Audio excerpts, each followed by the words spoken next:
আজ আমরা নামধারী মুসলিম হয়ে গিয়েছি, যে জন্য আমাদের সমাজে অশান্তি, রাষ্ট্রে অশান্তি, কি বলে পরিবারে অশান্তি, সব জায়গায় অশান্তি। শান্তির লেশ মাত্র নাই, টেনশনে থাকি, রাজনীতি নিয়ে আয় হায় আরেকটা এলেই হইবটা কি, আমাদের কি কোনো উন্নতি হইব? এই টেনশন আছে না? কথা বলেন না কেন? যে এইটা আছে এখনো শান্তি নাই, আরেকটা আসলেও যে শান্তি আসবে এই টেনশনও আছে, যে আরেকটা আসলেও শান্তি মনে হয়। কথা কয় না? গ্রাম্য চাচারা এক সময়তে শুনতাম যে ভোটের আগে চান্দু চাচা কইলো আমাকে রে, এমপি যদি হইতাম পারি দিমো গোলাবরে। এমপি হইয়া দেখা গেল চাচার নাগাল কেডা পাই, আমরা গরিব আমাকে রে দেখার মতো কেউ নাই। তা আমাদের অবস্থা এইটাই থাকি।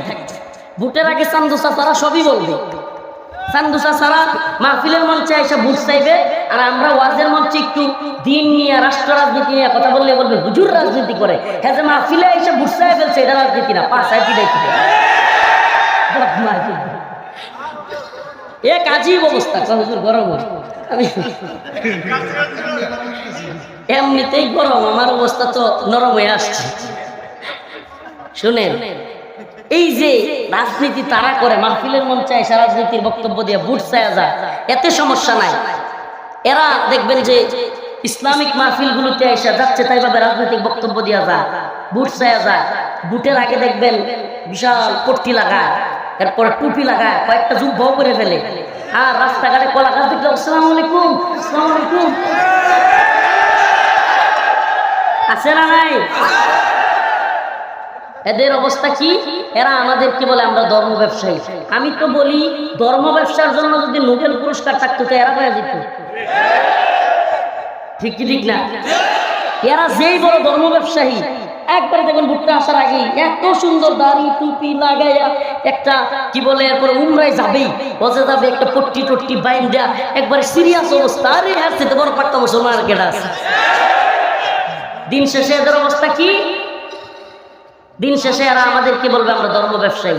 এজন্য বলবো প্রিয় হাজিরিন, এই সমাজ, এই রাষ্ট্র, এই বিশ্ব ব্যবস্থা, এই কুফুরি সিস্টেম একদিনে ভাঙা সম্ভব না। এই গোটা পৃথিবী আজ অন্যায় জুলুমে সয়লাব হয়ে গিয়েছে।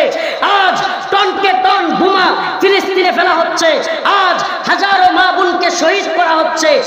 আরাকানে শহীদ হচ্ছে, ফিলিস্তিনে শহীদ হচ্ছে, কাশ্মীরে শহীদ হচ্ছে, উইগুরে শহীদ হচ্ছে, মালি সোমালিয়াতে শহীদ হচ্ছে। গোটা পৃথিবীতে মুসলিম উম্মাহ নির্যাতিত, নিপীড়িত, ডাকতেছে মুসলিম উম্মাহ রব্বানা আখরিজনা মিন হাদিহিল ক্বরিয়াতিজ যালিমি আহলুহা। ডাকতেছে আল্লাহ আমাদেরকে এই জুলুমের ভূমি থেকে বাঁচান, ওয়াজআল লানা মিন লাদুনকা ওয়ালিয়্যা, আমাদের জন্য ওলি পাঠান, অভিভাবক পাঠান, ওয়াজআল লানা মিন লাদুনকা নাসীরা, আমাদের জন্য সাহায্যকারী পাঠান। অথচ আজ গোটা পৃথিবীতে কোনো সাহায্যকারী নেই। আজ মুসলমানদের জন্য জীবন দেওয়ার জন্য তৈরি হওয়ার মতো মানুষ পাওয়া যায় না। অথচ এরা আমাদেরকে ধর্ম ব্যবসায়ী বলে। আমরা বলতে চাই, তোমরা ধর্ম ব্যবসায়ী বলো, মৌলবাদী বলো, টঙ্গিবাদী বলো, মুসলিম উম্মার জন্য, দিন প্রতিষ্ঠার জন্য যা করা দরকার আমরা তাই করবো ইনশাআল্লাহ।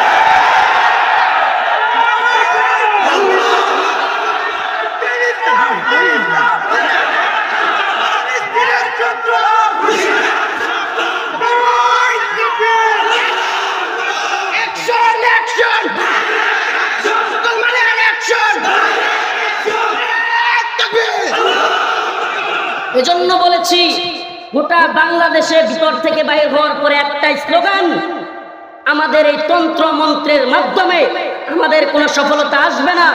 এ জাতি, এ দেশ, এ সমাজ, এ রাষ্ট্র, এ বিশ্ব ব্যবস্থার পরিবর্তন কখনোই সম্ভব না। এই তন্ত্র মন্ত্রের সিস্টেম দিয়ে মানুষের উপর জুলুম অত্যাচারই বাড়বে। একমাত্র শান্তি এবং কামিয়াবির পথ হলো কোরআন সুন্নাহর পথ, হয়তো শরীয়ত নয়তো শাহাদাত।